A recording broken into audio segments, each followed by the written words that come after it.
Hey everyone, happy Sunday or whatever a day it is for you. Hope you're doing great. Glad you're joining us here on this video. If you're not able to join us here live yet on a Sunday morning, we'd love to have you join us. We're here every week at 10 o'clock. But if you're not able to join us, this video is for you. You know, if you've been joining us, we've been talking about the tabernacle, this amazing thing, this worship house that the Israelites built. God told them how to build it. They built it. They take it all over the desert with them. The pillar of cloud moves away, or the pillar of fire moves away. They pack it up. They take it away. But it's their way of having a place where they worship, where God can be with them. And so as we've been talking about the tabernacle, we've been saying that God is always with us as we live for him and serve him. If you remember, if you watched the video a few weeks ago, we said that God is always with us. And remember, we said, yeah, God is always with us, but are we inviting him in to all the things that go on in our lives every day? So that was the first week. A couple weeks ago, we said that God has gifted each of us to serve him. I hope you had a chance to think about, are there ways that God has gifted me? How has God gifted me? How has God made me to serve him and to do things for him? And then last week, we said that God will help us remember what he has done. And who did we remember that through? Who was the person? Yeah, it was Jesus. That's an easy answer. But it was Jesus. And all the items in the tabernacle that are a part of the tabernacle, that were a part of how they worshiped God, help us or remind us about Jesus, about who he is and about what he did. So today, we're going to talk about this. God has created us to live for him and serve him. God has created us to live for him and serve him. And so we're going to see what that looks like. So here's the tabernacle. If you remember, they had very specific questions or instructions. Not questions. They had very specific instructions about how to build the tabernacle. And all of these items we talked about last week that help point us to Jesus. But all of these items that they used that were a part of how they worshiped the Lord. They were reminded of his provision and his light and the incense talking about prayers and the Holy of Holies area and the ark that represented his presence and the sacrifices that was for the forgiveness of their sins and the cleansing. All of those things were a part of how they worshiped God together, how the Israelites worshiped God.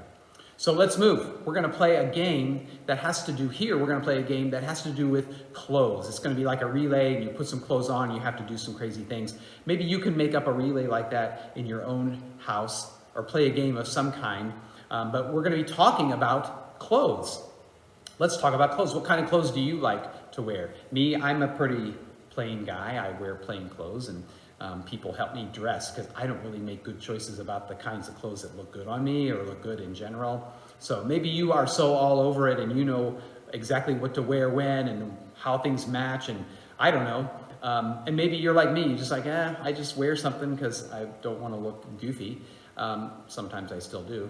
But what about clothes? We're going to be talking about clothes because in Exodus chapter 28, we find some clothes for the people who were going to be doing the work in the tabernacle. These were called priestly garments. The priests were the people who were doing the work of all the things that had to be done to keep the tabernacle going, and all the things that they would do to worship, and the sacrifices that needed to be made, and the offerings that needed to be made, all of those things, the priests were the ones that did those things. And so in Exodus 28, you can read the garments, the clothes that God had for them to wear. And it wasn't anything crazy. They wore a white robe on the very first thing they wore, a white robe underneath. They had a blue robe that was over that. And you can't really tell, but it was kind of cool. They had bells on the bottom of their blue robe. And that was so that when they were walking around in the tabernacle, people would hear the bells and it would remind them that someone is in there working and doing the things that needed to be done for offerings and for worship. And so it reminded them of the priest that was working for them. So the priests also wore this kind of, it looks like an apron. It's called an ephod. I didn't really look up why did they use that word ephod, but that's what this apron-like looking thing was called. And they had a belt that went around it. And the priests wore a special hat. This is like a turban hat. You might have seen people wear these. Some people wear these. But the important part is it had this plate on it. And this plate says Holy unto the Lord.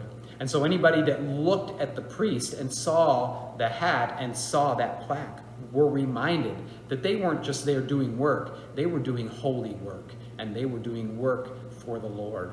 And so they wore that hat. The last piece of clothing that they wore, this was very important. This was like a breastplate. And can you count? These are big gemstones. Can you count how many stones there are? 1, 2, 3, 4, 5, 6, 7, 8, 9, 10, 11, 12. 12 gemstones on the breastplate. What do you think those are for? Yeah, the nation of Israel. It's to represent. And actually they wrote the names of the 12 tribes of Israel, one name on each stone. And that was for the priest to be reminded of who is he representing when he does his work. He's representing all of God's people when he's doing his work of sacrificing and offerings and worship.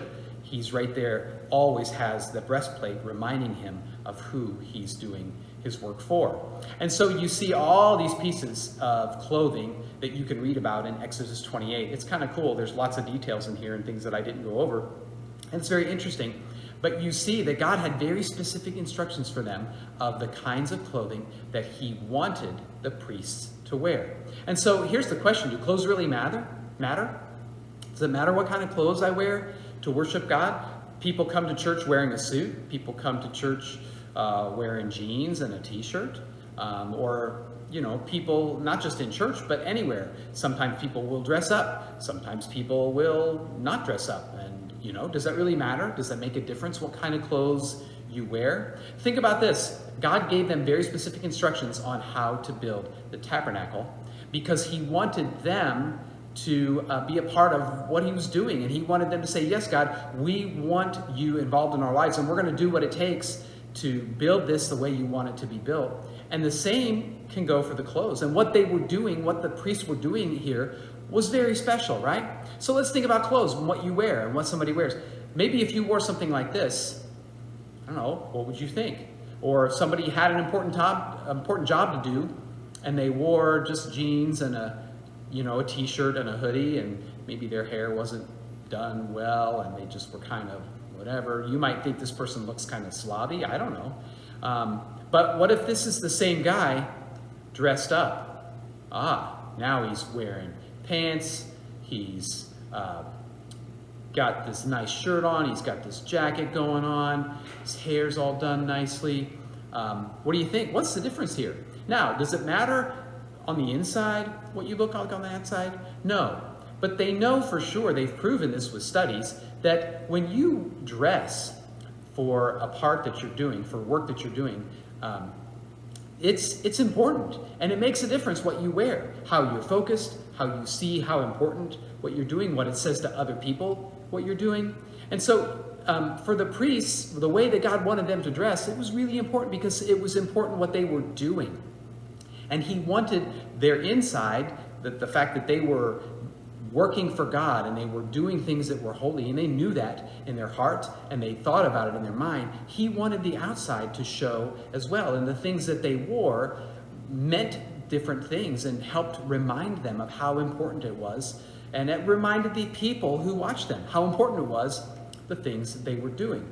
Now, did it matter what was going on inside of their heart? Of course it did. But God knows we're human, and God knows sometimes we need help, not just on the inside, but sometimes on the outside. That's really important too. And so sometimes what's inside of you doesn't always come out. And so for the priests, God wanted them to dress a certain way because he wanted what was on the inside to come out. And so it was a really important part of what they wore and what they did in the tabernacle every time. So here is a game we're going to do called Let's Walk. We're going to play some kind of follow the leader kind of game. And you can probably do this at home. Some kind of follow the leader, walking around. Maybe we're going to do walk some silly ways. But the reason we're going to do a walking game has to do with what we said earlier, where we said God has created us to live for him and serve him. And so here we're going to get to our big question for the week. How does my life show that I'm living for Jesus?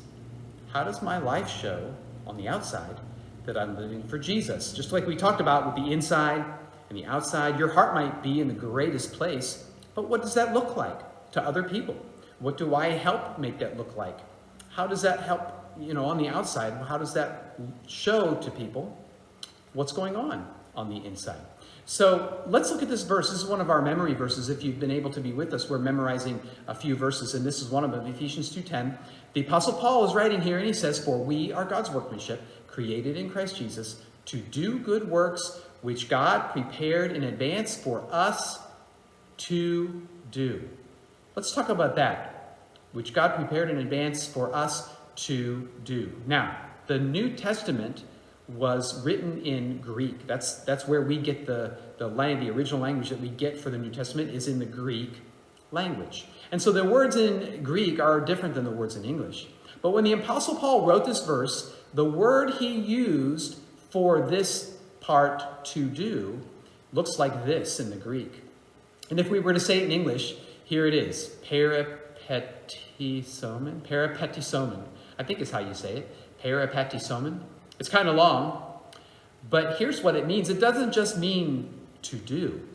It means to walk, like even almost to walk around. But it also can mean to live or to conduct one's life.